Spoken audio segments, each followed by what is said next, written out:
야곱아 너를 창조하신 여호와께서 지금 말씀하시느니라. 이스라엘아 너를 지으신 이가 말씀하시니 너는 두려워하지 말라. 내가 너를 구속하여 내가 너를 지명하여 불렀나니 너는 내 것이라. 오늘도 우리의 생명을 주장하시며 우리 인생 걸음을 인도하시는 하나님 감사합니다. 하나님께서 오늘도 이 복된 주일을 허락하시며 감사합니다. 오늘 우리 예배를 흠양하시고 하나님 홀로 영광을 받아 주옵소서. 오늘 이곳에 예배하는 모든 예배자들이 하나님을 만나게 하시고 지금까지 꼭 하나님을 알지 못하고 믿지 못한 자들이 이곳에 와 계신다면 성령이여 오셔서 저들의 마음을 변화시키시고 우리를 지으신 창조주 하나님께로 돌아오게 하옵시고 그 하나님을 믿도록 역사해 주시옵소서. 인생이 하나님께 있음을 믿게 하여 주옵소서. 우리가 하나님의 형상과 모양을 따라 지음받은 하나님의 피조물임을 알게 하시고 오로지 그분께만 영광 돌리는 남은 생애가 되게 하여 주옵소서. 오늘 특별히 전 국무총리를 지내셨던 우리 황교안 대표님 네 분께서 내일교회를 내방하셨습니다. 하나님 놀라운 은혜에 감사하고 함께 예배하는 이 자리가 주께 영광이 되게 하여 주옵소서. 예수 그리스도의 이름으로 기도드리옵나이다. 아멘.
하나님이 원수들은 흩어지며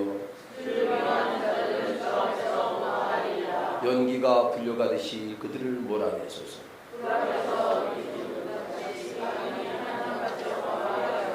우리는 기뻐하여 하나님 앞에서 뛰놀며 기뻐하고 즐거워할지어다. 하늘을 타고 광야에 행하시던 이를 위하여 대로를 수축하라. 그의 거룩한 처소에 계신 하나님은 그와의 아버지시며 과부의 재판장이시라. 갇힌 자들은 이끌어내서 형통하게 하시느니라. 다같이요 하나님이여 주께서 가난한 자를 위하여 주의 은택을 준비하셨나이다. 전능하사 천지를 만드신 하나님 아버지를 내가 믿사오며 또 외아들 우리 주 예수 그리스도를 믿사오니 이는 성령으로 잉태하사 동정녀 마리아에게서 나시고 본디오 빌라도에게 고난을 받으사 십자가에 못 박혀 죽으시고 장사한 지 사흘 만에 죽은 자 가운데서 다시 살아나시며 하늘에 오르사 전능하신 하나님 편에 앉아 계시다가 저리로서 산자와 죽은 자를 심판하러 오시리라. 성령을 믿사오며 거룩한 공회와 성도가 서로 교통하는 것과 죄를 사하여 주시는 것과 몸이 다시 사는 것과 영원히 사는 것을 믿사옵나이다. 자리에 앉으셔서 280번.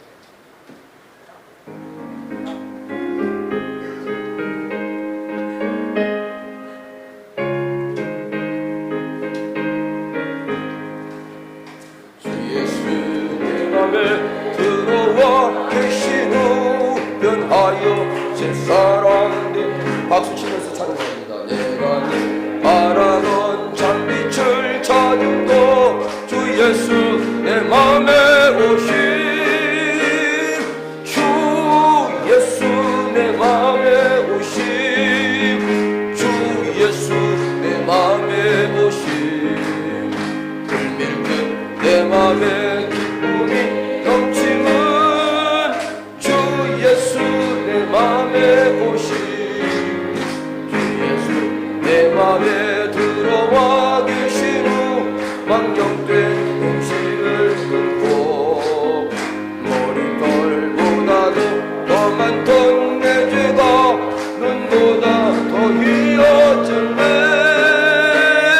주 예수 내 맘에 오신 주 예수 내 맘에 오신 불밀듯 내 맘에 기쁨이 넘치는 주 예수 내 맘에 오신 내 맘에 소망을 든든히 가짐은 주 예수 내 맘에 오신 심의 구름이 사라져 버림도 주 예수 내 맘에 오신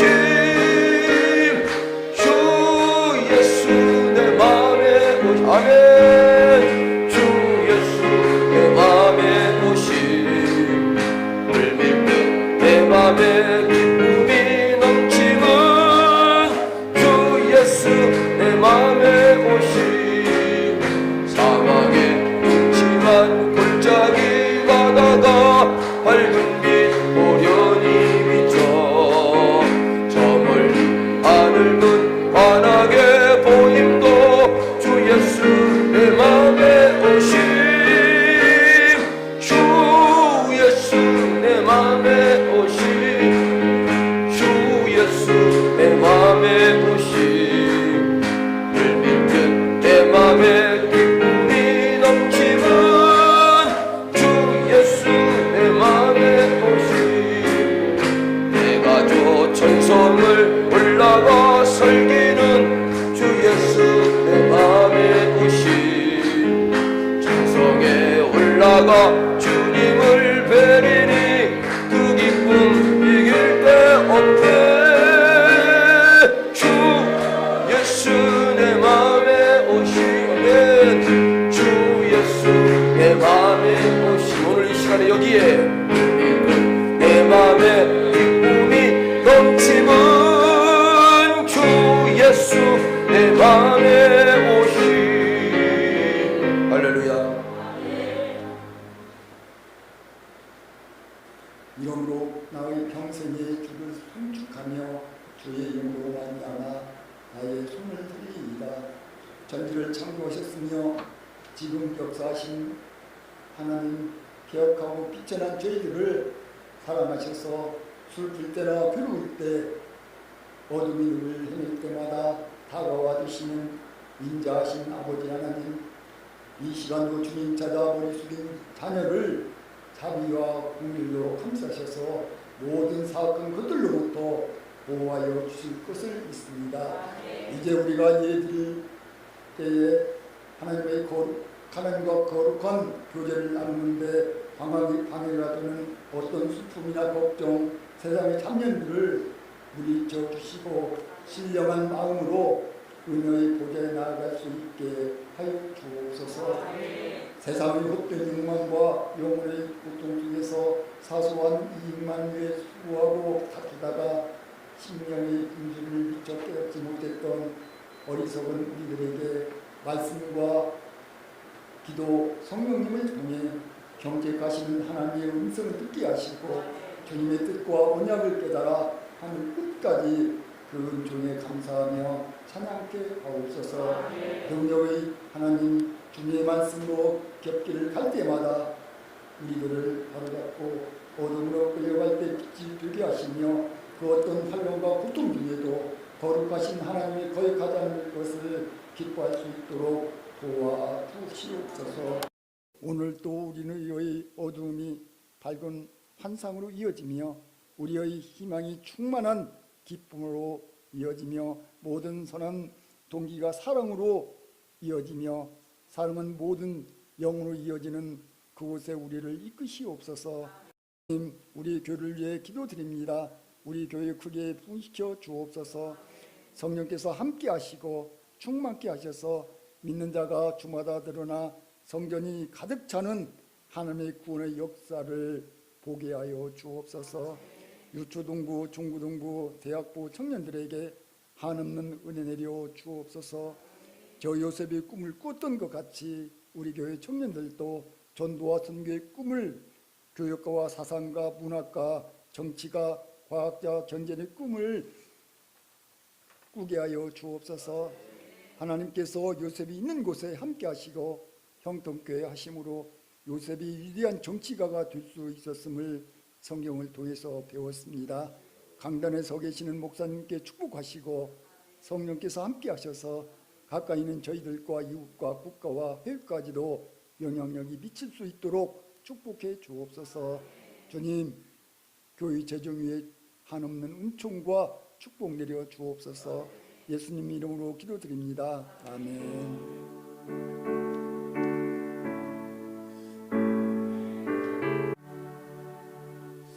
예, 교회 소식입니다. 주보 뒷면에 교회 소식란이 있습니다. 오늘 특별히 저희 교회에 귀한 손님이 내방하셨습니다. 전 황교안 장로님 네 분께서 오셨습니다. 이따 따로 소개를 드리겠습니다만 우리 환영하는 박수로 하나님 환영하겠습니다. 지금 잠깐 일어나서 뒤로 인사하시죠. 너무나 감사드립니다. 나머지 광고는 여러분들이 주보를 참조하시고 우리 교회 성경학교가 다음 이번 돌아오는 주 27, 28일 있습니다.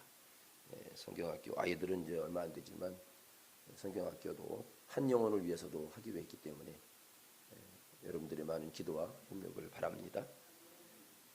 그리고 지난주 등록한 우리 이태관 형제 세 가족입니다. 태관 형 잠깐 일어나 봐요. 지난주 저희 교회 친구입니다. 잘 좀 섬겨주시기를 바랍니다. 봉헌 준비됐나요? 바로 가져 나오시면 되겠습니다.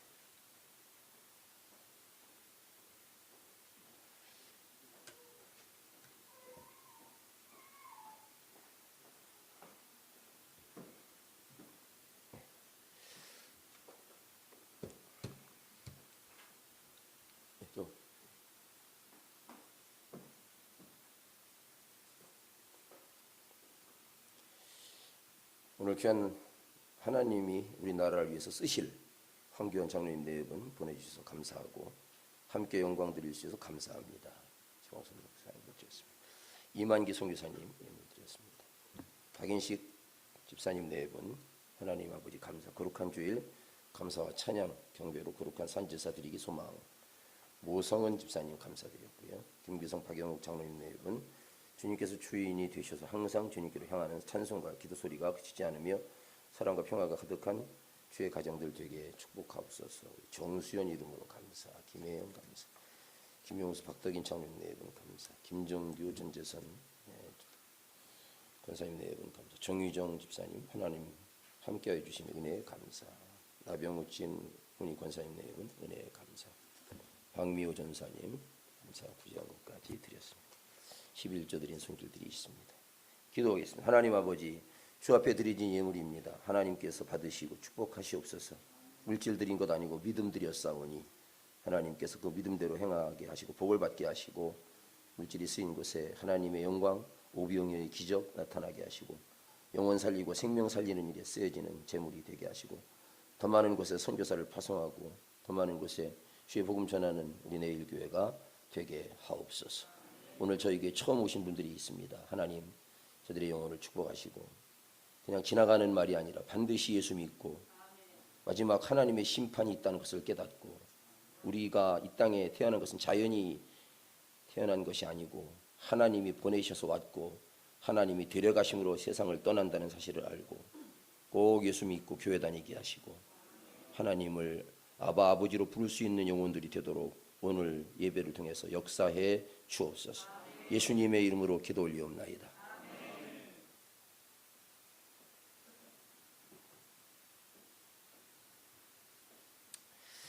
네, 성경을 읽겠습니다. 아모스서 5장 14절 15절.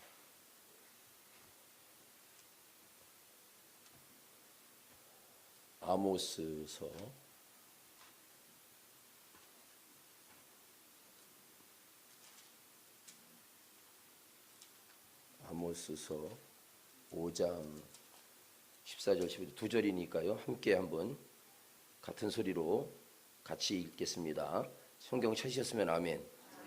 자, 시작. 너희는 살려면 선을 구하고 악을 구하지 말지어다. 만군의 하나님 여호와께서 너희 말과 같이 너희와 함께 하시리라. 너희는 악을 미워하고 선을 사랑한 성문에서 정의를 세울지어다. 만군의 하나님 여호와께서 혹시 요셉의 남은 자를 불쌍히 여기시리라. 아멘. 할렐루야. 자, 이 시간에는 우리 황교안 우리 전 우리 국무총리님 오셔서 좀 이따 이제 간증도 하시겠지만 사모님이 찬양을 잘하세요. 웬만한 찬양 사역자 뺨칩니다. 그래서 제가 사실은 죄송해서 두 분께 다 이걸 해주십시오 하기가 미안해서 황 대표님께만 간증을 부탁했는데 제가 생각이 짧았습니다. 오늘 사모님 특성합니다. 여러분 박수로 환영하겠습니다. 사모님 오셔서 하나님께 영광을 돌려드리겠습니다. 그냥 들고 하시는 거예요. 들고 하시는 걸로. 자.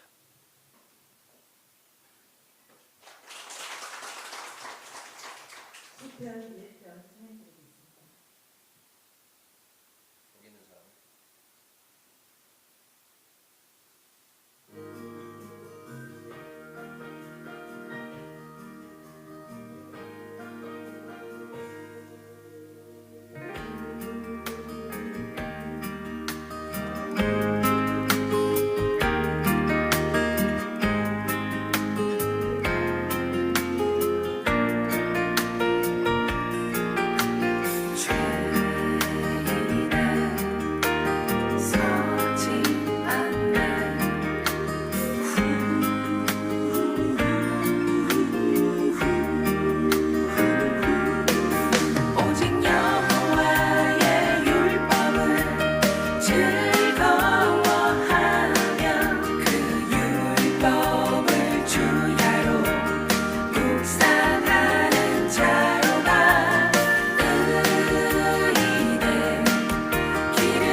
매우 큰 박수가 필요한 상황이었습니다.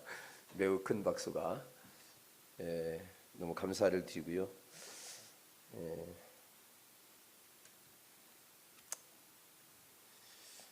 여러분들은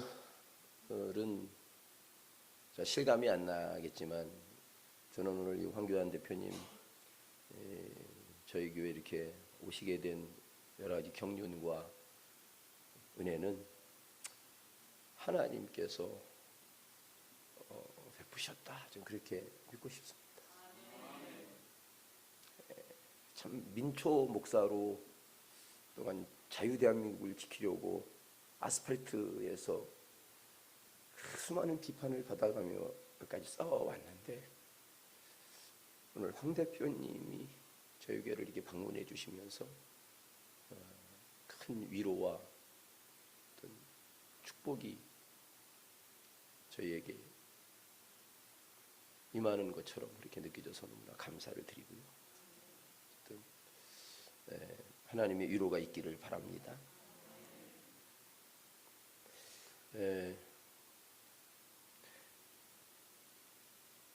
곧장 제가 황 대표님 이제 간증을 이제 신청하려고 했었는데 사실은 제가 설교 준비를 해놨기 때문에 잠깐 말씀을 전하고 대표님 간증을 듣는 것으로 이렇게 하겠습니다.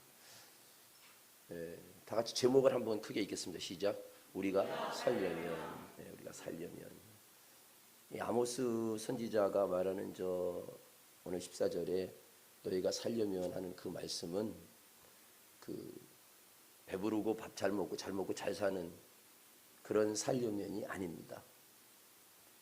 여기서 선지자가 말하는 이 살려면은 우리의 영혼이 그리고 하나님과의 관계를 의미하는 거기 때문에 그냥 밥 먹고 70년 80년 살다 가는 인생은 사는 인생이 아닙니다. 이스라엘 백성들이 하나님과의 관계가 단절되면 그들은 징벌을 받았고 심판을 받았고 심지어는 나라를 빼앗기기까지도 했습니다. 이 아모스 선지자가 이런 말씀을 전할 수밖에 없는 상황이 이스라엘에게 있었기 때문에 그들이 갖고 있어야 할 것, 붙들고 있어야 할 것, 그리고 끝까지 참고 견뎌야 할 것들을 세상에 내어줬기 때문에 하나님께서는 아모스 선지자를 통해서 이스라엘 백성들에게 경고를 하는 것입니다. 그래서 제가 어렸을 때 시골에 자랄 때 요즘도 뭐 얼마 전에도 비가 많이 와서 수해를 많이 봤습니다만 정말 하늘에서 바가지로 물을 퍼붓는 것 같은 그런 비가 올 때 제가 직접 봤어요. 하늘에서 미꾸라지 한 마리가 딱 떨어지더라고요. 그런데 야, 하늘에서 물고기가 떨어지네. 야, 희한한 물고기다. 그때는 안 믿었으니까 용이 올라갔다 떨어졌나? 그런 생각을 해봤었는데 실제는 그게 아니고 그 물줄기를 따라 냇가에 살던 미꾸라지가 도랑을 타고 올라와서 추녀 끝에 떨어지는 굵은 물줄기를 타고 올라가다가 떨어진 거예요. 사진을 좀 이럴 때 틀어줘야 되는데 저 미꾸라지인데 그 앞에 사진을 봅시다. 그 연어가 저렇게 물줄기를 타고 저렇게 위로 팍 치솟으면 보통 3m, 5m까지 위로 비행을 한다고 합니다. 그리고 물에 처박히면 또 꼬리를 틀고 올라가서 자기가 원하는 최상류 목적지까지 가는데요. 다시 말하면 생명을 가진 하나님의 생명체는 이렇게 거슬러 올라간다는 거죠. 거슬러 올라가기 때문에 저 연어처럼 우리가 사는 이 세상에 하나님의 백성으로 어떻게 사느냐가 우리의 고민이 되어야 된다는 것입니다. 아놀드 토인비는 이런 말을 했어요. 언제나 도전에 응전해 나간 소수의 창조적인 사람들에 의해서 역사가 진보한다. 많은 사람이 아닌 그 시대를 거슬러 올라가는 몇몇 사람 때문에 역사는 바뀌고 진보한다는 얘기를 한 거죠. 히브리서 10장 39절에 세번역 성경에 보면 우리는 뒤로 물러나서 멸망할 침륜에 빠질 사람들이 아니라 믿음을 가져 생명을 얻을 사람들이다. 그렇게 기록을 하고 있습니다. 여러분, 우리가 이 세상을 70년, 많이 살면 80년을 살거든요. 여러분, 대한민국은 육신적인 삶을 누리는 데는 크게 별 문제가 없는 것입니다. 저는 뭐 자산도 없고 아무것도 없지만은 제가 밖에 나가서 그냥 살려면 제가 안 굶어 죽고 살 수 있습니다. 쓰레기통을 뒤져도 먹을 게 많거든요, 요즘은. 그런 삶 말고요. 그래서 이제 우리나라에서는 그 먹튀 도둑이 있잖아요. 어쩌다가 배가 고파서 굶주린 사람이 식당에 들어가서 짜장면 한 그릇을 먹고 주머니에 돈 5,000원이 없어서 도망가는데 이 사람 잡히면 처벌받을까 못 받을까? 이런 정도의 사람은 민생고 때문에 너무 배가 고파서 거짓말로 밥을 먹어서 나쁜 짓을 하긴 했지만 처벌할 수는 없는 겁니다. 그 집주인도 그 정도면 뭐 50만 원, 500만 원도 아니고. 자, 여러분, 오늘 아모스 선지자가 이스라엘 백성들을 향하여 너희는 살려면 하면서 조건을 제시해요. 여기서 살려면은 그런 밥 먹고 사는 문제를 얘기하는 게 아니라고 그랬죠. 너희가 하나님 앞에서 온전한 관계를 유지하고 너의 영혼이 살고 너의 인생이 정말 참된 삶을 살아서 하나님과의 관계가 끊어지지 않는 영적으로 그 영혼이 살고 믿음으로 축복받는 삶을 살려면 그런 뜻이에요. 그 첫 번째가 뭐냐? 그 첫 번째가 선을 구하고 악을 구하지 말라 하는 말입니다. 여기서 말하는 선이란 착한 일 정도가 아닙니다.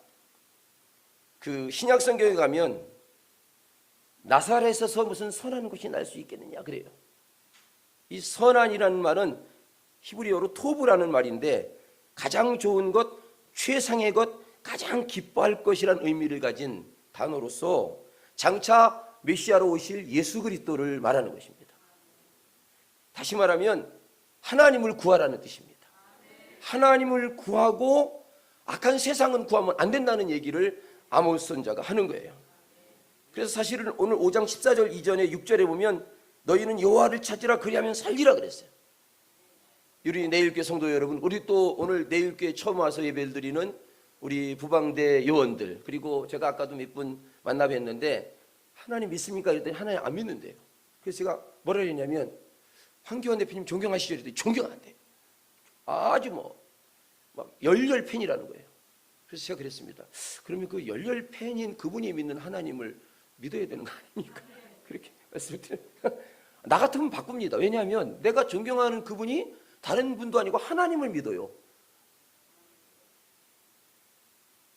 여러분, 지금 여기 대표님 모셔놓고 이런 말 하는 게 민망하긴 하지만 누구보다 공부도 많이 하셨고 누구보다도 높은 곳에 자리에도 계셔봤고 누구보다도 세상의 이치를 다 알고 이념적으로도 세상이 어떤지 다 아시고, 제가 오늘 칼럼에다가 일부러 부방대호 황교안이라는 칼럼을 썼습니다만은 그걸 읽어보시면 대충 나옵니다만 뭐 쓸 얘기는 많지만 거기까지 대표님 죄송합니다. 그것까지 못 썼습니다 제가. 그런데 어쨌든 저 같으면은요 당장 바꿉니다. 내가 그분이 믿는 하나님을 믿기로. 또 이게 아니더라도 여러분, 세상은 하나님께서 창조하신 게 맞아요. 어느 날 갑자기 빅뱅으로 뭐 펑 터졌는데 수금쥐와 목도 1000여 명이 생기고 태양계가 있고 그게 이게 바로 있을 수, 여기 내가 차고 있는 이 시계 하나도 누군가가 만들어야 존재하는데 질서와 상식과 이 여러 가지 장치들이 질서정연하게 있는데, 여러분 이 우주 1000억 개짜리 은하계가 1000억 개 정도 있다고 하는 끝도 알 수 없는 이 우주의 이 방대하고 넓고 큰 이 우주의 신비를 그냥 지가 어느 날 갑자기 펑 있어서 그냥 있을 수 있습니까? 아닙니다. 이건 절대자가 있어야 돼요. 만든 사람이 있어야 되는 거예요. 그분이 하나님이고 그분이 저와 여러분을 지으시고 이 땅에 부정무혈의 남녀 여의 관계를 통해서 한 생명이 오게 하는데 그 법칙이 하나님이 만드신 거란 말이에요. 생명의 신비인 거예요. 아버지 어머니가 나를 낳지만 엄마 아버지가 나를 창조한 게 아니고 하나님이 엄마 아버지를 사용하셔서 한 생명을 보내시는 거예요. 그리고 그가 이 땅에 70년, 80년을 살면 하나님이 불러가시는 거예요. 그래서 영원한 죽음 위에 하나님의 심판이 있어요. 그래서 여러분, 우리는 하나님을 떠나 다른 종교 믿어도 된다? 아닙니다. 제가 목사이기 때문에 분명히 말하지만 다른 종교에는 구원이 없어요. 다른 종교는 신이 아니에요. 그걸 성경은 우상이라고 그러는 거예요. 근데 어리석은 사람들이 그걸 자꾸 거기 가서 뭘 빌어보고 어디 돌도 만져보고 나무, 여러분 생판 시잘데기 없는 짓입니다. 예수님을 믿으셔야 되는 거예요. 그래서 아모스 선지자는 이스라엘에게 하나님을 구하라는 거예요. 하나님의 선택된 백성인데 하나님을 떠나 있으니까 하나님을 구하라고 지금 말하는 것입니다. 그리고 두 번째가 악을 미워하고 선을 사랑하라 했는데, 이걸 악을 미워하라 선을 사랑하라 하는 이 말을 이 문구를 묵상해 보면 악 자체는 아예 상정도 하지 말라는 것입니다. 자, 악이 뭔가를 보겠습니다. 저기 한자를 보시죠. 저게 악할 악자입니다. 그런데 이 악할 악자는 두 가지 단어가 합성된 표의 문자라고 그래요. 저 위에 있는 그 문틀에 있는 것처럼 생긴 저거는 버금아자라는 글자고, 밑에는 마음심인데 마음이 버금가려고 하는 게 악이라는 뜻입니다. 하나님과 비기려고 하고, 하나님과 맞먹으려고 하고, 하나님의 말씀을 들은 척도 안 하고, 하나님의 뜻은 아예 짓밟고 내 마음대로 내 뜻대로 살려고 하는 게 악이에요. 그래서 이사야 14장에는 그 루시퍼 얘기가 나오잖아요. 계명성, 아침의 아들. 그게 하나님의 천사인데 하나님과 맞먹으려고 까불다가 음부에 떨어진 거거든요. 여러분, 그래서 저 한자가 우리나라 글자도 오래됐지만 저 한자는 우리나라보다 더 오래됐잖아요. 근데 왜 저걸 만든 사람들이 악이라는 단어를 저렇게 만들었을까? 여러분 생각해 보세요. 두 번째 글자는 죄자입니다. 저 악이 이제 결국은 하나님 말을 이렇게 소위 말하면 안 듣고 까불면, 그 아담과 하와가 선악과를 따먹은 것도 마음이 하나님과 버금가기 때문에 따먹은 거거든요. 그걸 죄라고 그래요. 하마르티아. 이 죄자도 표의 문자예요. 위에 넉사자가 있고 밑에 안일비자 있는데, 이게 두 가지 합성, 네 가지와 밑에 안일비. 안일비는 두인변에 작대기 양쪽에 3개씩 6개를 그었어요. 여러분 혹시 성경 10계명을 읽어보신 분들은 위로 4계명은 하나님께 대한 거예요. 그리고 밑으로 6가지는 하지 말라는 뜻이에요. 하지 말라, 이건 아니다 라고 하는, 이 두 가지가 합쳐져서 하나님께 대할 걸 해야 될 거 하지 않고 인간들이 하지 말아야 할 걸 하는 것, 이걸 죄라고 그러는 거예요. 나는 이것도 너무 저 글자를 보면서 너무 신비했어요. 제가 한문을 조금 연구했거든요, 사모님. 할렐루야. 자, 그다음, 그런데 저런 것들이 악과 죄가 뭉쳐 있는 것이 세상이에요. 뭐 세상이라는 뒤에 윗상자는 제가 안 썼습니다만은, 세상이라는 저 세자의 인간 세자, 세상 세자라고 하는 저 세자는, 여러분 놀라지 마십시오. 저 글자는 누가복음 19장이나 요한복음 23장에 가면 예수님께서 십자가에 달려 돌아가시는 골고다의 장면이 나와요. 거기에 보면 예수님이 양쪽에 강도가 같이 달려 죽거든요. 그런데 한편 강도는 구원을 받고 한편 강도는 구원받지 못해요. 그러면 이 가운데 십자가 하나, 십자가 두 개, 십자가 3개인데, 이 가운데 십자가가 예수님의 십자가예요. 근데 한편 강도는 나라 임할 때 나를 기억해 주십시오 그래요. 이걸 우편 강도라고 해요. 이쪽에 있는 이 강도는 예수님 저주합니다. 여기까지 아멘이 안 나오시는데, 자, 알레고리 하죠. 개인적인 해석일 수 있지만 저는 이걸 보면서 소름이 돋았어요. 아, 세상은 가운데 십자가이신 예수님으로부터 구원받느냐, 구원받는 강도가 되느냐, 아니면 영원히 구원받지 못하는 삶을 사느냐, 둘 중에 하나. 세상이란 예수님으로부터 구원받는 인간이 있느냐, 예수님으로부터 구원받지 못하는 이 있느냐, 둘 중에 하나예요. 여러분 중간은 없어요. 네. 이걸 인간세라고 해요. 세상은 왜 세상 세자를 한문을 처음 만들었던 사람이 저렇게 글씨를 만들었을까가 궁금했거든요. 이건 영원히 예수님과 함께 하나님 나라로 가는 거예요. 안 떨어져요. 죽어도 안 떨어지는 십자가 두 개예요. 놀라운 객관적인 성경에 대한 검증이고 입증인 것입니다. 여러분, 뭐 종교라는 게 다 그렇고 사람마다 입장이 다른데 자기가 아무거나 믿으면 되지. 나는 지금까지 우리 대대손손 믿어온 게 있는데 목사님 왜 그러세요? 목사님이니까 하나님 믿으시고 나는 다른 거 믿으랍니다. 예, 그래도 뭐 저는 할 말은 없습니다. 근데 저도 40대 종갓집 장손의 종손입니다. 제 이후로 예수 믿은 선배, 우리 선조가 없습니다. 제가 예수 처음 믿고 수많은 박해를 받으면서 목사가 됐고 여기까지 왔습니다. 그리고 아버지 어머니 구원받고 천국 가셨습니다. 여기 오신 오늘 저희 교회 처음 오신 분 중에 혹시 아직도 하나님을 믿을까 말까 고민하는 분들, 인간은 세상은 적어봅니다. 예수님으로 구원받느냐 못 받느냐. 다른 길은 없어요. 다른 종교 가지고 구원 얻을 수 있는 방법이 없다니까. 왜냐하면 여러분 옆집 아저씨를 보고 아버지라고 부르면 안 되는 거잖아요. 나를 낳은 분은 우리 아버지밖에 없는데 옆집 아저씨를 보고 내 아버지라고 그러면 곤란한 거 아닙니까? 세상의 모든 종교는 다 옆집 아저씨예요. 여러분 구원 못합니다. 여러분 아버지 아니에요. 하나님만이, 예수님만이 우리의 구원자가 되시는 거예요. 마지막 세 번째 중요한 건 오늘 정의를 세우라는 것입니다.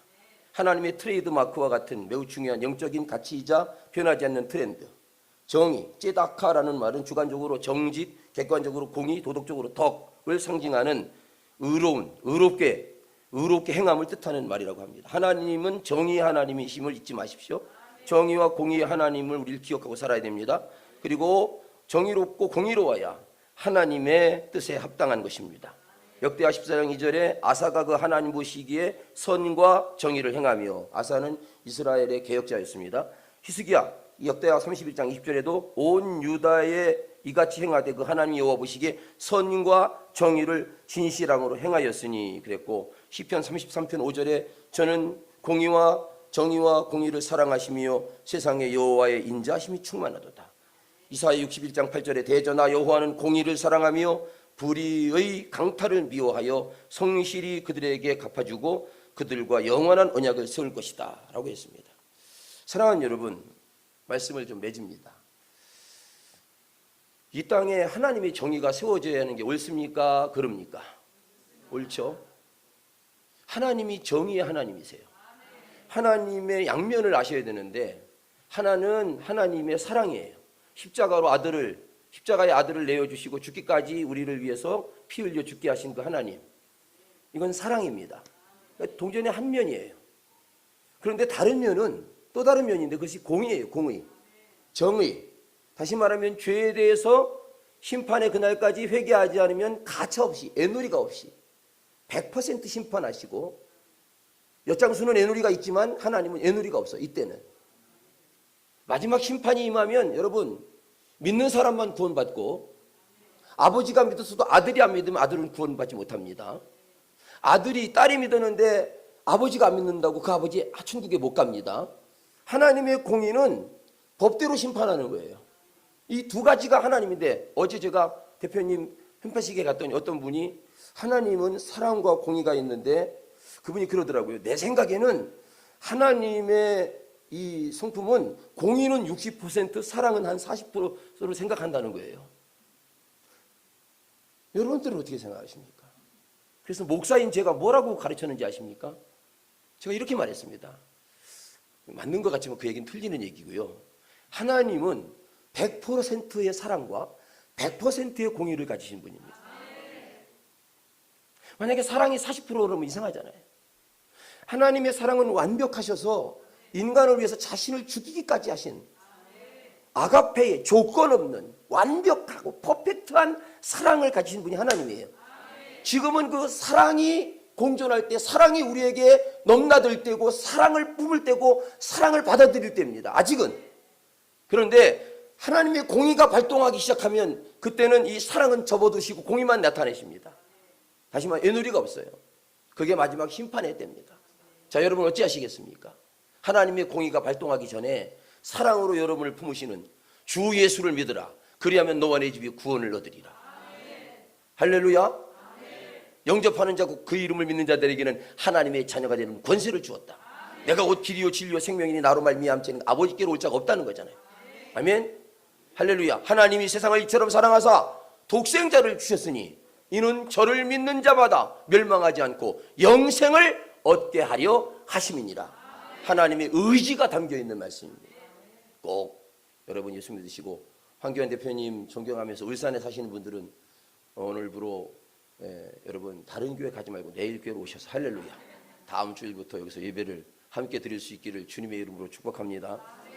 자, 이제 우리 황 대표님 잠깐 모시겠습니다. 앞으로 좀 저는 나오시죠.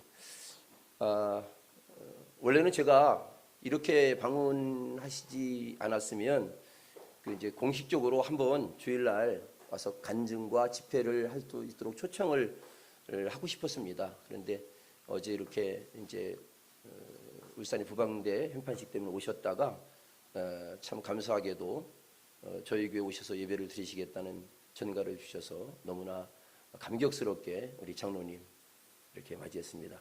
여러분, 우리 장로님께서 이렇게 오늘 조금 늦어도 되겠죠? 한 12시 한 25분 반까지 이렇게 하실 얘기는 뭐 2-3시간 하셔도 짧은데 말씀 주실 때 여러분 큰 은혜 받고 할렐루야. 우리 환호하면서 크게 박수로 마십시오.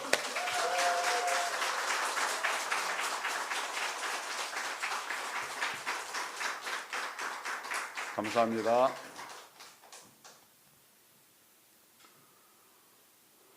저는 이 교회 처음 왔습니다. 처음 왔는데 여러 희망을 봅니다. 우선 이름이 2020 비전, 내일을 지향하는 내일교회. 얼마나 멋이 있습니까? 나는 많은 교회를 알고 많은 교회도 안 해봤지만 내일이라는 이름 들어가 있는 교회를 가보지 않았어요. 뭐 있을지 모르겠죠. 그렇지만 오늘보다 내일을 바라보는 그런 귀한 교회라고 생각을 하면서 앉아 있었습니다. 찬양 인도하는 분들 보니까 다 청년이더라고요. 한 분은 청년인지 아닌지 잘 모르겠어요. 근데 나머지는 다 청년 같았어요. 뭐 결혼했었어도 나이 젊어 보여요. 그러면 미래가 있는 겁니다. 연세 드신 분이라고 해서 미래가 없는 건 아니지만 가능성이 훨씬 더 젊은 분들이 많겠죠. 제가 이렇게 보니까 다 제 동생 같아요. 뭐 본인이 나보다 나이 많다고 생각하는 분 있을지 모르겠지만 거의 다 내 동생 같아요. 젊다는 말입니다. 오늘의 우리의 모습을 보면 뭐 우리 숫자가 이렇고 저렇고 할 텐데 하나님은 숫자를 보시지 않고 우리의 중심을 보시는 분이에요. 이렇게 젊은 분들이 함께한 이런 교회에 여러분과 함께 하게 된 것을 대단히 기쁘게 생각을 합니다. 찬양 기타 이거 뭡니까? 베이스 기타를 치는 분 어디 갔습니까? 그래요. 저희가 그 찬양 인도 하는데 눈을 감고 지그시 감고 이거 뭘 생각했는지 내가 묻고 싶었어요. 정말 하나님께서 이 시간 임하기를 바라는 마음으로 찬양 인도를 하지 않았을까 그런 생각이 들어요. 그래서 그 표정 하나로 저는 이미 다 은혜를 받았습니다. 아주 정말 귀한 찬양단을 제가 보았습니다. 또 한 가지, 이 교회가 아주 큰 교회는 아니죠. 그런데 아주 음향이 또 굉장히 좋아요. 음향 시설이 어지간한 큰 교회들보다도 못하지 않더라고요. 그 계획을 하고 여러분 설계하신 건가요? 네, 뭐가 좀 있었던 것 같아요. 그냥 갑자기 이렇게 대충 한 그게 아닙니다. 자, 이런 모든 것들이 뭐냐면 준비된 교회다. 네, 미래를 향해서 준비된 교회다. 아까 저 뒤에 보니까 오늘 애기도 하나, 조그만 애기도 있어요. 한 돌도 안 되는 애기가 있어요. 교회마다 애기 없습니다.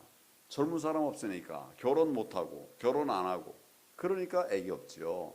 근데 아주 어린아이가 있는 걸 보니까 또 아까 뭐 주일학교 얘기도 하셨는데 좀 있는 것 같아요. 그래서 여러분들은 이제 지금까지 어떻게 사셨는지 어떻게 신앙생활 하셨는지는 모르겠습니다만은 앞으로는 아주 은혜가 많으시리라 이렇게 생각합니다. 우리 지 목사님이 최근에 오셨죠? 최근에 위임 목사가 되셨나요? 위임, 예, 위임. 아주 정말 좋은 일들이 막 생겨나지 않습니까? 앞으로 더 큰 귀한 일들이 많아지리라 생각을 합니다. 저는 10살 때 예수님을 믿었어요. 저는 모태신앙이 아닙니다. 10살 때 예수님 믿었는데 그때 내가 예수님 믿게 된 거는 뭐 정말 하나님의 은혜예요. 우리 누나가 나한테 교회를 가자고 그럴 때 내가 안 가니까 돈으로 날 유혹했어요. 그래가지고 모았겠죠. 돈을 모았겠죠. 우리 뭐 누나도 부잣집 딸이 아니었으니까. 그래가지고 이제 10판을 주겠다고 그러더라고요. 교회 가면 교환아 10판을 줄 테니까 교회 가라. 내가 하도 안 가니까 10판이면 지금은 1원입니다. 1원. 1원인데 그때만 해도 우리 어린 아이들에게는 굉장히 큰 돈이었어요. 얼만큼 큰 돈이냐? 왕사탕 하나가 5환이었어요. 5환. 몇 개 살 수 있습니까? 이 왕사탕 하나 있으면 한나절을 그냥 빨아먹고 있을 수 있어요. 요즘 애들은 사탕 깨물어 먹지요. 옛날엔 못 깨물어 먹었어요. 왜? 아까워서. 이제 빨아먹는 거죠. 빨아먹다가 좀 많이 썼다 싶으면 또 꺼내놔요. 껌딱지 위에 올려놔요. 말려요. 그러면 마르고 나면 또 한참 더 쓸 수가 있거든. 하나면 온종일 이제 한나절 계속 먹을 수 있는 것이고 꺼내놨다가 먹으면 그 다음날도 먹을 수 있는. 바꿔 말하면 굉장히 어린 저에게는 아주 큰 거였어요. 그래서 돈 따라 교회를 갔습니다. 교회 갔다가 복음을 듣게 됐어요. 예수님에 대해서 듣게 되었고 예수님을 믿어야 구원받는다는 것을 알게 됐고 저는 그때로부터 한 번도 변함없이 교회를 나가게 되었습니다. 그때 제가 10살 때 우리는 산천동, 서울 용산구 산천동이라는 동네에 살고 있었어요. 제가 57년생이니까 우리가 제일 가난했던 우리 역사상 가장 가난했던 때가 1953년입니다. 그 전에도 뭐 우리 가난했지만 그러나 그때는 그냥 그럭저럭했는데 전쟁의 폐허 속에서 우리가 정말 못 살게 되었어요. 67불 가지고 약 1년을 살았습니다. 67불이면 우리 돈 얼마입니까? 지금 한 8만 원 정도 될 거예요. 8만 원 가지고 일주를 산 게 아니라 1년을 살았어요, 여러분. 정말 주여가 나오죠. 그래서 굶어 죽는 사람들이 생겼다고요. 그래서 보릿고개라는 말 나오잖아요. 새 음식이 나올 때까지 견디지 못해서 죽는 사람들이 생기는 그런 나라였어요. 제가 그 4년 뒤에 태어났습니다. 그런 나라에서 태어났는데 저는 또 그런 나라 중에서도 정말 또 가난한 그런 나라였어요. 피난민의 아들로 피난민인 부모님이 4명 낳고 여기 와서 2명 더 낳으셔서 6명이 이제 바글바글 살아가니까 얼마나 힘들겠어요. 못 사는 나라에서도 못 사는 사람이었어요. 그래서 제가 살던 동네가 이름이 뭐라고요? 산천동. 부자 동네 아니죠? 산 꼭대기 있는. 우리 담임 선생님이 우리 가정방문 왔다 가서는 나한테 그래요. 애들 다 듣는데 교환아 거기서 어떻게 학교를 다니냐. 그 먼 곳에서 그 높은 곳에서 어린 네가 어떻게 학교 다니냐. 그런 어린 시절 지냈는데 제가 교회 가고 나서 사람이 벽 바뀌었습니다. 영적으로도 구원을 받았지만 또 육적으로도 바뀌어버렸어요. 내가 교회 갔더니 담임 우리 옛날에는 이제 반사라고 그랬죠. 반사 선생님이 저에게 뭐라고 하는가 하면 교환아 예수님도 열심히 믿고 또 공부도 열심히 해라 그러더라고요. 공부 열심히 해야 이 가난한 동네를 벗어날 수 있다. 저는 공부하라는 말을 처음 들었습니다. 그 뒤에도 저는 공부하라는 말을 사실 못 들었어요. 우리 어머니는 나한테 공부하라고 말할 여유가 없었어요. 그 먹고 살기도 그렇지만 집안 좁은데 그냥 6명이 바글바글하고 어머니 아버지 형이 제일 큰 형이 16살 나보다 위에요. 공부해야 되잖아요. 근데 막내가 거기서 막 돌아다니면 공부 못하지 않습니까? 그게 어머니가 날 들어 나가 놀아라. 학교 갔다 오면 나가 놀아라. 명화 좀 깼다고 나가 놀아라. 그래서 저는 제 사명이 나가 노는 게 사명이었어요. 공부 못했겠죠. 당연히 못했죠. 뭐 제가 40몇 등, 반에서 40몇 등 하고 그랬어요. 그런데 선생님이 말을 하길래 예수 신앙생활도 열심히 했고 또 공부도 열심히 했어요. 그랬더니 1년 만에 48등, 42등 하던 사람이 1년 만에 반에서 3등이 됐어요. 놀랍지 않아요? 뭐 여러분 다 3등 해봤기 때문에 뭐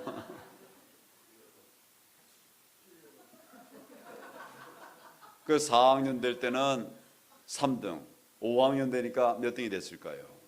1등이 됐어요. 6학년 때는 1등.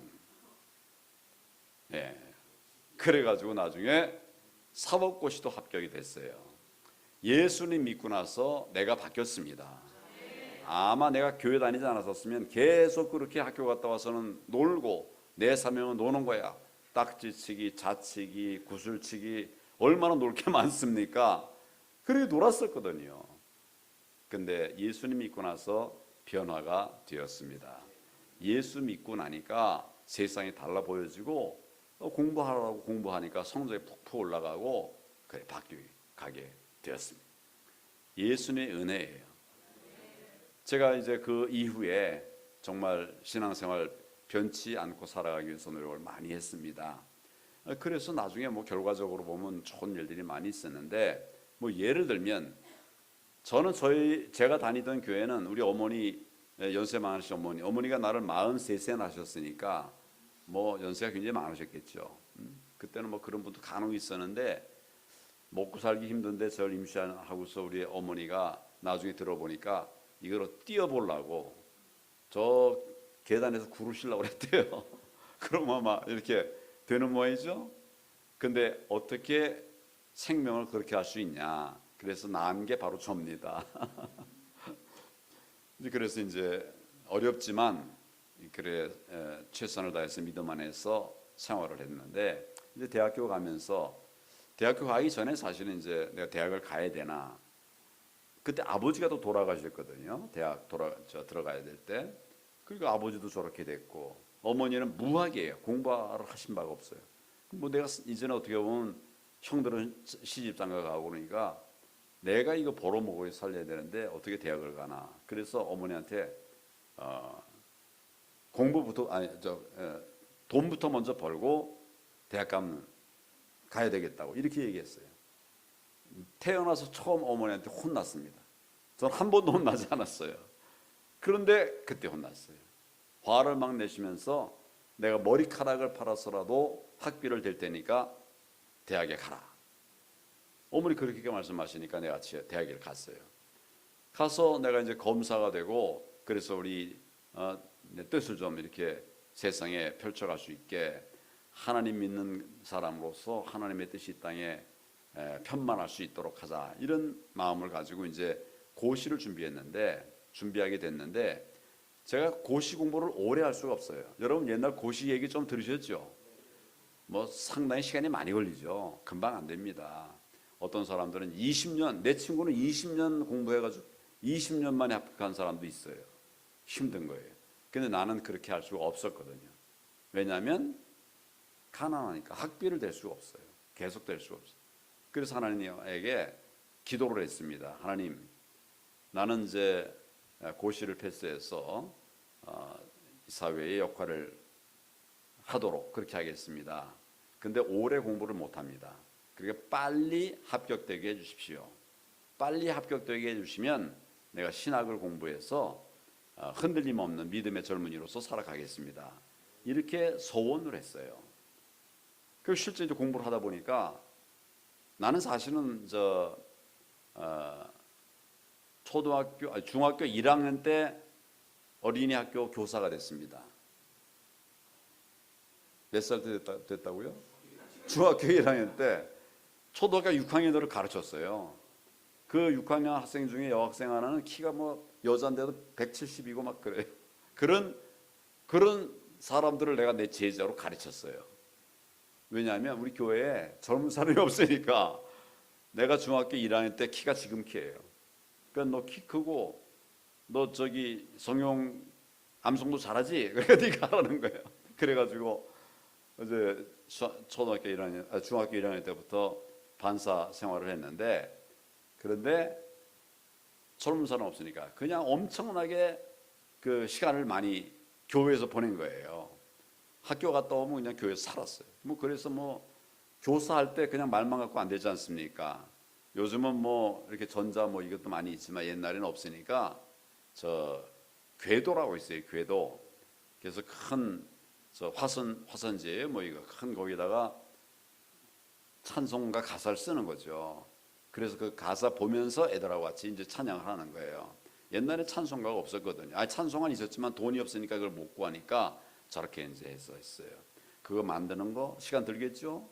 또 맨날 이것만 할 수 없으니까 또 이제 저는 침례교회인데 침례교 진흥원에 가서 이 부자재를 좀 구하는 거예요. 뭐 학습 자재를 구하는 거예요. 옛날에는 뭐 이렇게 저 판에 붙여서 하는 그 뭐라고 그래요? 응? 융판 뭐 자재를 갖고 와가지고 이 가지고 또 뭐 얘기도 하고 애들 뭐 좋아했어요. 이렇게 하다 보니까 거의 그냥 학교 갔다 와서는 중학교, 고등학교 때 교회에서 살았어요. 대학교 가서 고시 공부할 때도 마찬가지였어요. 그러니까 공부를 많이 할 시간이 없었죠.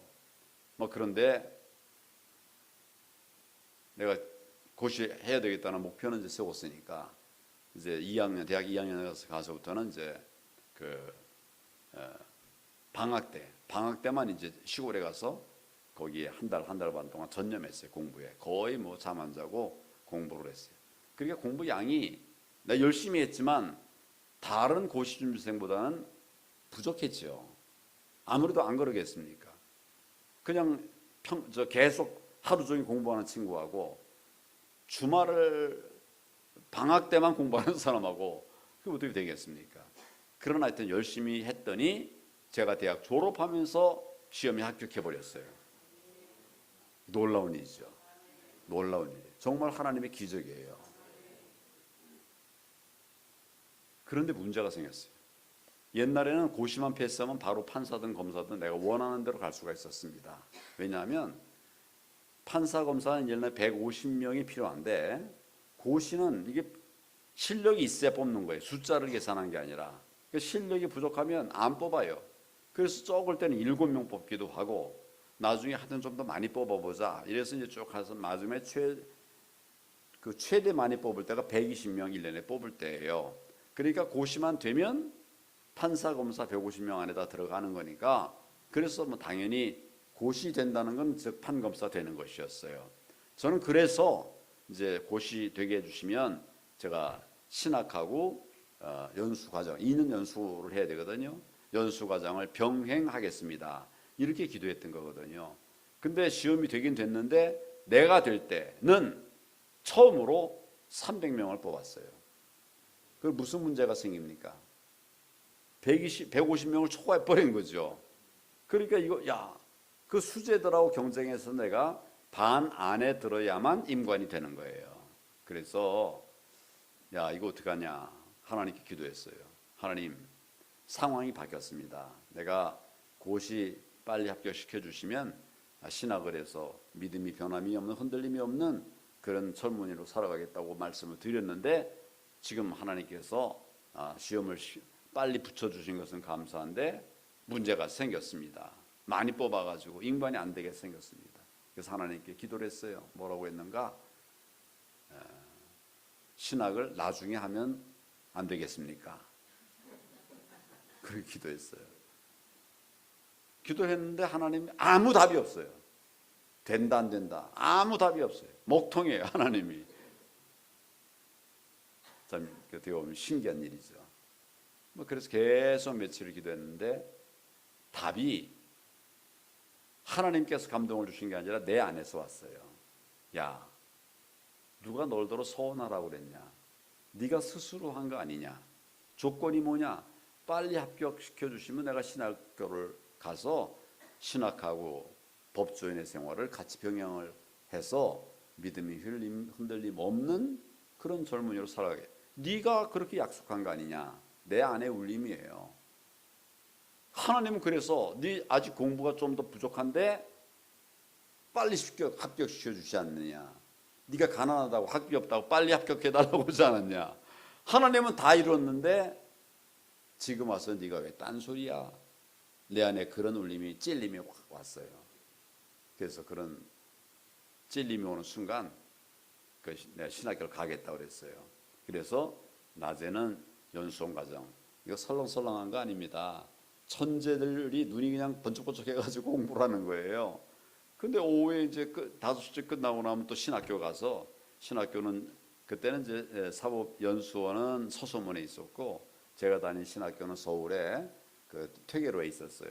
거기 막 달려가고 그러면 교수님이 출석을 불러요. 김 씨를 부르는 게 아니라 한 최 씨쯤 불러요. 저는 성이 뭡니까? 황. 그냥 아슬아슬하게 들어가서 출석 통과하고 이래서 했어요. 제가 신학교 제대로 졸업했을까요? 못했을까요? 상상이 잘 안 가죠? 졸업 잘했어요. 우수한 성적을 했어요. 사법연수원 마치고 검사로 임관이 됐을까요? 안 됐을까요? 됐어요. 그러니까 나중에 내가 검사되고 뭐 다 된 거죠. 이 모든 과정이 하나님의 은혜입니다. 이런 사람이 없어요. 연수원 다니면서 신학을 한 사람 없습니다. 신학교가 아니라 연수원 다니면서 무슨 다른 어디 공부하러 다닌다? 하나도 없어요. 다들 그냥 임관하는 게 제 일의 목표니까 다 그 일만 했는데 이 사실도 우리 동기들이 몰라요. 연수원 동기들이 몰라요. 요즘은 이제 제가 간증하니까 아는 사람이 있기도 하겠죠. 야, 근데 내가 저녁에 신학교 공부한 그 사람보다 내가 성적이 안 됐어? 지금 그러면서 황당해하는 사람도 있을지 모르겠어요. 그래서 하나님의 은혜입니다. 제가 신앙의 좌우명이 하나 있어요. 뭐냐면 너희는 먼저 뭘 구하라고요? 그의 나라와 그의 의를 구하라. 저는 그것을 내 신앙의 좌우명으로 삼고 있었습니다. 결과적으로 보면 먼저 하나님의 나라를 구할 때 하나님이 더 큰 은혜를 주시더라고요. 마태복음 6장 33절 말씀에도 구하라. 그리하면 이 모든 것을 너희에게 더하시다. 저는 그 말씀을 제 좌우명으로 삼지는 않았어요. 먼저 그의 나라와 그의 의를 구하라 라고 하는데 전념하면서 신앙생활했더니 하나님께서 은혜를 많이 주셨습니다.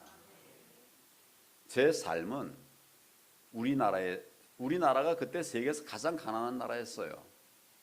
그 밑에 하나가 있었던가 하여튼 전 세계를 통틀어서 우리가 거의 끝에서 두 번째 나라였어요. 그 정도로 못 사는 나라에서도 또 못 살던 정말 볼거숭이 이런 소년이 어떻게 검사가 됐을까? 옛날에는 검사가 아니라 사법시험만 합격되면 동네에 방이 붙었습니다. 옛날에는 그랬어요. 그렇게 힘든 거였어요. 근데 거기 고시도 됐지만 검사되고 나중에 검사장은 검사들의 꿈이에요. 검사장이 되고 또 마지막에는 고검장 거쳐서 법무부 장관이 됐어요. 내가 10살 때 내가 살던 그 동네 그분들은 제가 그 애인지를 아무도 모를 거예요. 지금도 그 벌거숭이 벌거벗고 돌아다니고 하던 그 가난한 동네에 가난한 소년이 어떻게 있게 됐는가 상상도 못할 거예요. 하나님이 하셨습니다. 그 위에 뭐 총리도 되고 뭐 꿈을 못 꾸죠. 검사 중에 총리 된 사람 제 기억에는 아마 한두 명 있을 뿐이에요. 없어요. 거의 없어요. 그런데 그렇게 세우셨습니다. 제 인생은 하나님께서 세우신 인생이었습니다. 저는 저도로 저의 책임을 다하고 믿음의 뭐라고 그럴까요? 원칙을 지키고 이렇게 했지만 하나님께서 내게 주신 것은 내가 심은 것은 하나인데 하나님이 주신 것은 백이요 만이었습니다. 이 모든 것을 더해 주셨습니다. 여러분들 중에 혹시라도 어려운 분이 계시다, 힘든 분이 계시다, 하나님을 믿고 신뢰하고 하나님 말씀 따라가 보십시오.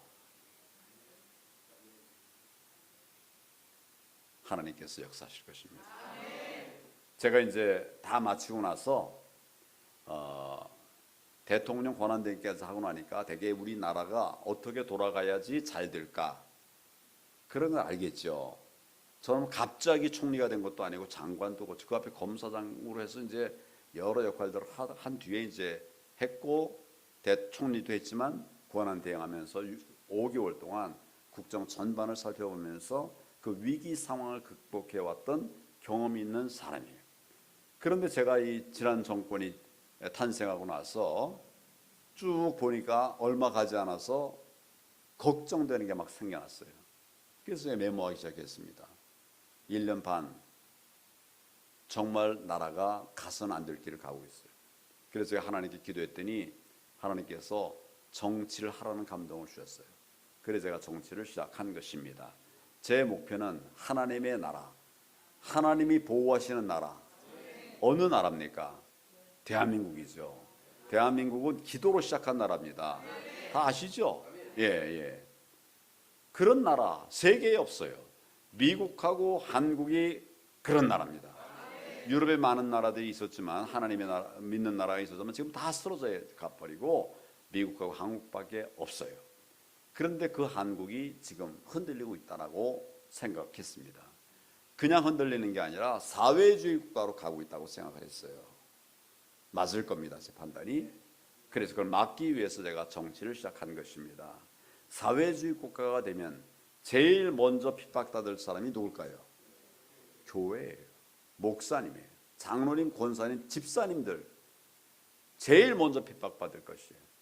그런데 하나님께서 그냥 방치하시지 않겠죠. 저더러 정치하라고 하셨고 제가 그동안 이제 벌써 한 3년 가까이 이렇게 되는데 대한민국을 지켜내고 또 우리 교회를 지켜내기 위해서 헌신할 수 있도록 하나님이 기회 주신 것을 감사드립니다. 네, 저는 뭐 제가 뭘 하겠다 그런 생각 사실은 없었어요. 이미 다 쉬었잖아요. 대통령 권한대행까지 했는데 뭐가 더 부럽겠습니까? 대통령 권한대행 실제로 대통령 역할을 한 거예요. 그런데 나라가 무너지는 걸 보고 저는 소명의식을 가지고 정치를 시작하고 있습니다. 지금도 마찬가지예요. 제가 부정선거 이슈를 쭉 얘기하고 있는데 저는 부정선거 수사 전문 검사입니다. 그런 검사도 잘 없어요. 근데 저는 공안부 87년부터 공안부에 있으면서 20년 넘게 계속 공안부에서 역할을 했는데 공안부의 임무는 크게 말하면 세 가지입니다. 첫째는 안보, 둘째는 우리나라 안에 있는 그 노동 세력, 좌파 노동 세력, 세 번째는 선거 정의. 부정선거를 지켜내지 못하면 자유대한민국이 무너지는 거예요. 지금 공산국가는 선거가 제대로 안 됩니다.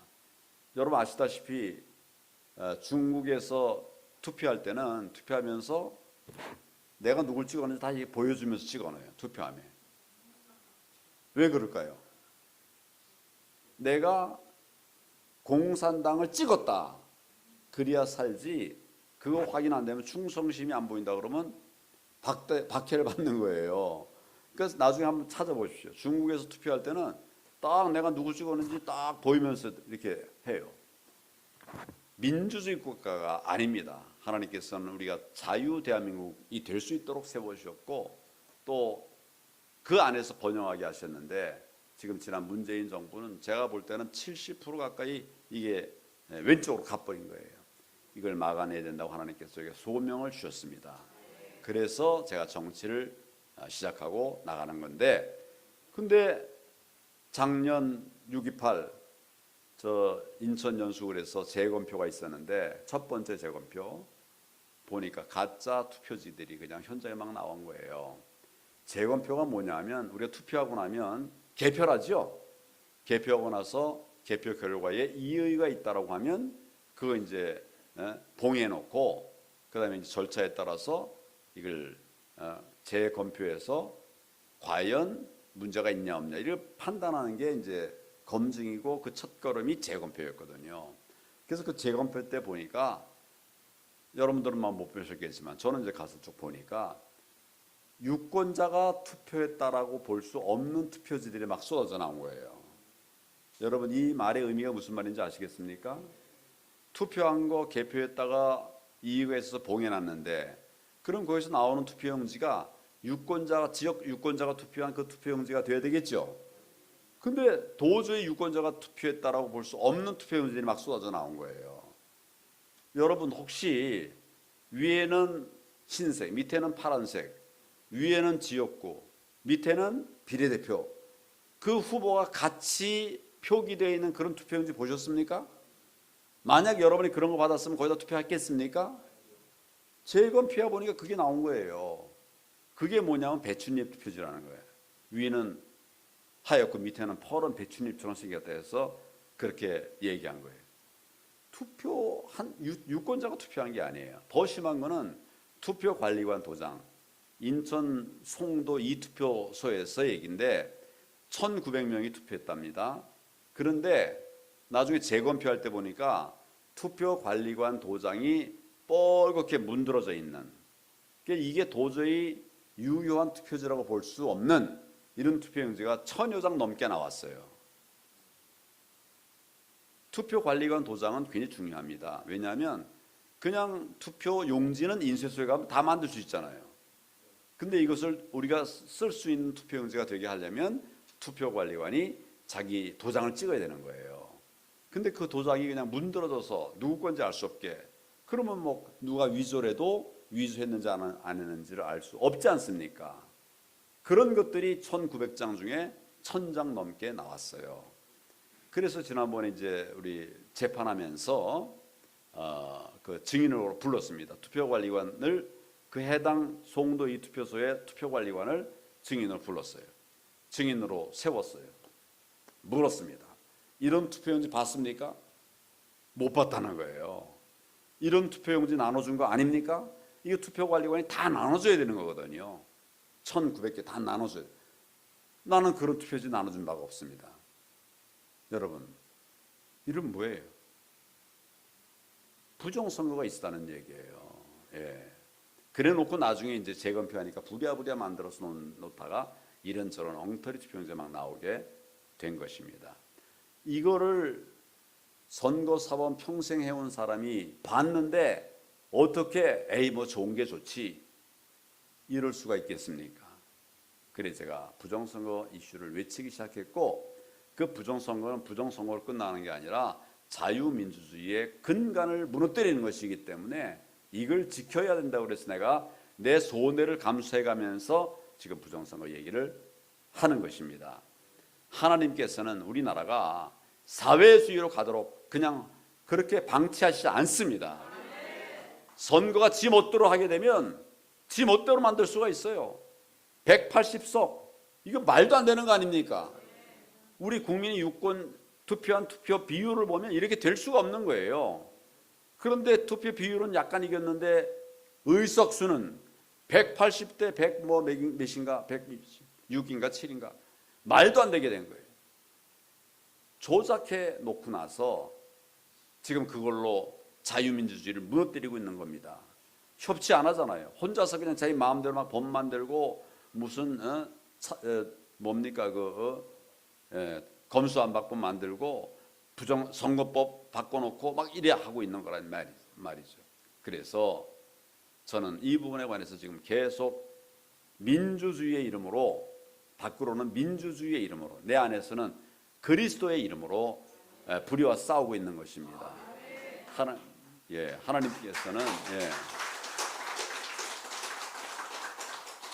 하나님께서는 우리가 골방에 들어가서 기도하는 것도 원하시지만 그렇게 해서 힘받고 세상으로 나가서 내 사명을 다 하기를 원하고 계십니다.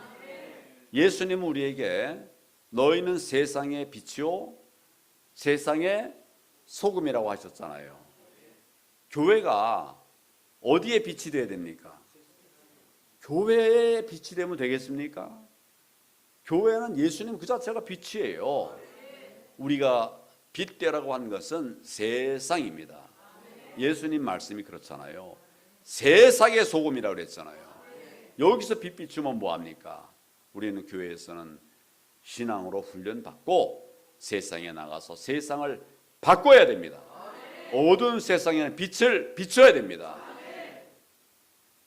사도행전 1장 8절에 오직 성령이 너에게 임하시면 너희가 권능을 받고 예루살렘과 온 유대와 사마리아와 땅끝까지 이르러 내 증인이 되리라 말씀하셨죠. 근데 지금 교회가 예루살렘에 머물러 있어요. 우리 교회에 머물러 있어요. 예루살렘도 아니고 교회의 자원, 교회의 돈, 교회의 사람, 교회 행사도 마찬가지. 다 교회 안의 행사로 끝나고 있어요. 그러면 어떻게 세상을 바꾸겠습니까? 어떻게 세상의 복음을 전하겠습니까? 이건 안 되는 거예요. 그래서 저는 교회 담을 넘어라.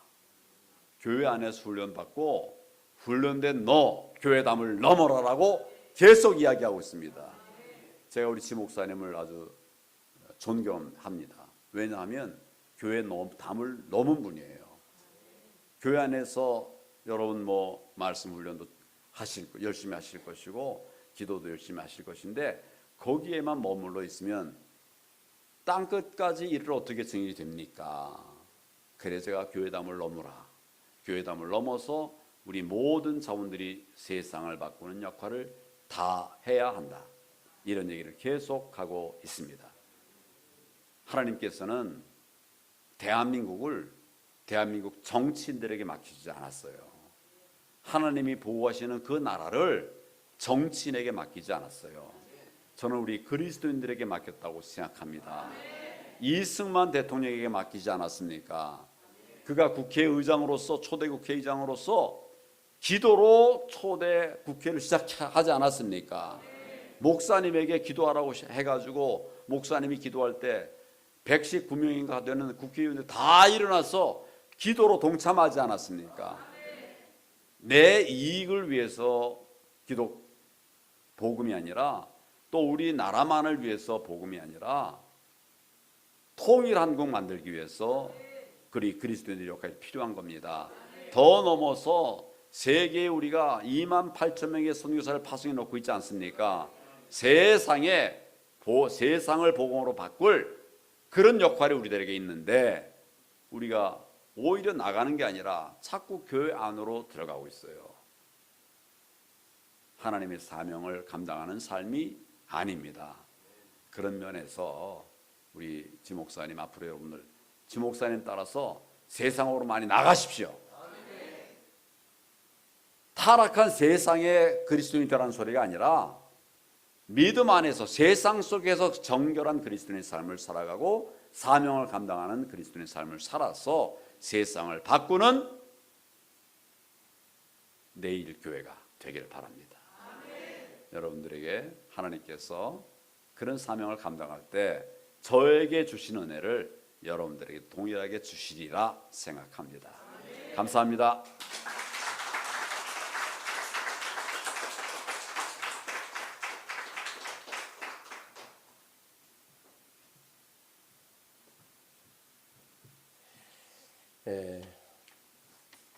우리 황교안 우리 장로님 신앙관 중 사실은 뭐 더 많은 얘기거리들이 있고 특별히 지금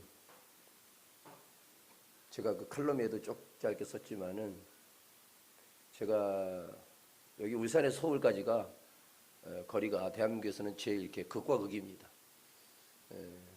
그런데도 우리 대표님의 저 생각이 너무 저하고 매칭이 잘 되고 너무 제가 공유할 수 있을 만큼 좋은 생각을 가지고 계시기 때문에 제가 부방대 그 기도하며 행동하는 목회자 모임을 지금 운영하고 계신데 제가 이제 울산에서 매주 월요일마다는 못 올라가고 2주에 한 번 정도씩 이렇게 올라가서 서울서 이번에 사무실을 용산으로 옮기셨죠?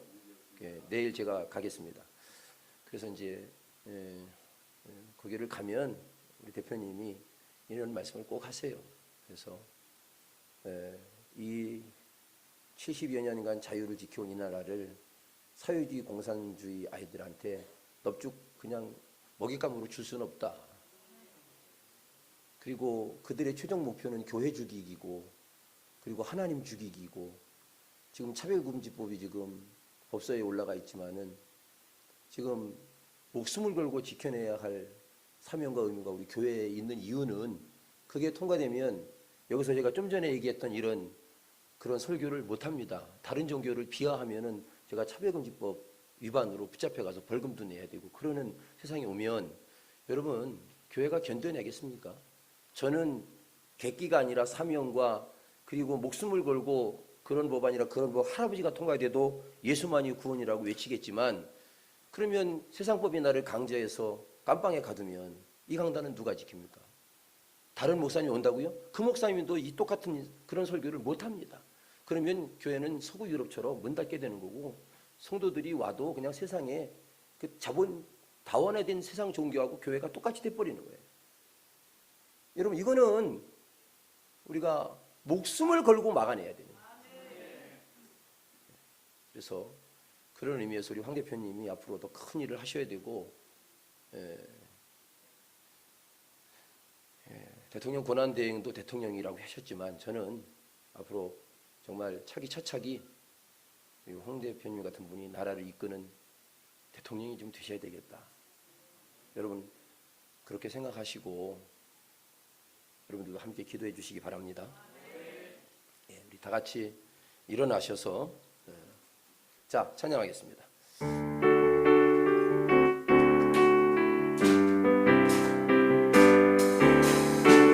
그날이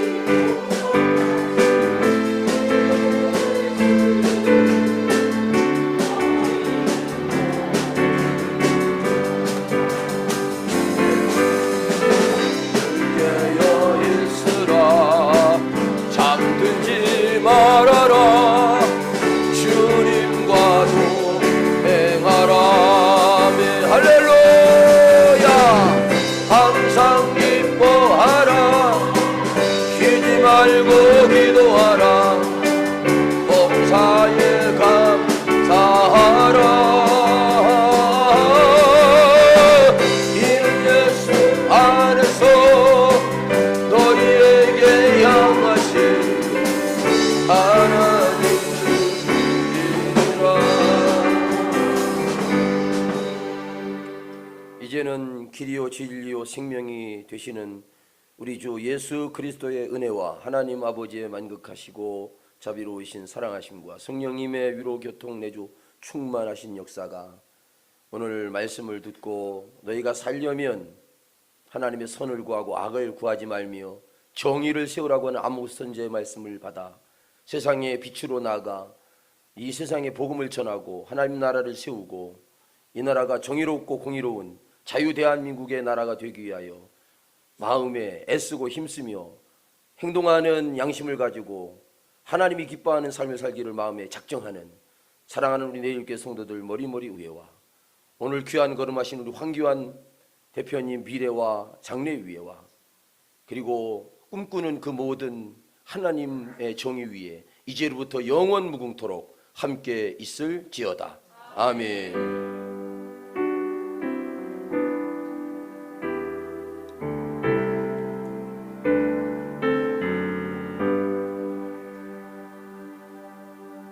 자, 여러분 이제 앞으로 좀 나오셔서 대표님 모시고 저 뒤에서 촬영 한번 하고 지하 식당으로 가서 밥 먹겠습니다.